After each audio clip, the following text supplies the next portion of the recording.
ایک دفعہ کا ذکر ہے کہ ایک تالاب کے کنارے ایک بندر رہا کرتا تھا۔ ایک دن بندر کافی بھوکا تھا اور وہ چلتے چلتے ایک گھر کے سامنے پہنچا۔ جیسے ہی وہ اس گھر کے اندر داخل ہوا تو اس کو ایک لکڑی کی سراہی نظر آئی۔ اس نے سراہی کے اندر جھانکا تو اس کے اندر اناج موجود تھے۔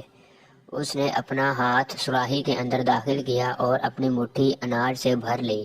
جیسے ہی اس نے اپنی مٹھی اناج سے بھری اور باہر نکالنے کی کوشش کی، لیکن وہ اپنا ہاتھ باہر نکالنے میں ناکام رہا۔ بار بار کوشش کرنے کے باوجود وہ کامیاب نہ ہو سکا۔ اسی وقت گھر کا مالک آ پہنچا اور اس نے آ کر بندر کو دیکھا۔ مالک کے ساتھ اس کا ایک وفادار کتا بھی تھا۔ اس نے بندر کو پکڑا اور اس کے ٹکڑے ٹکڑے کر دیے۔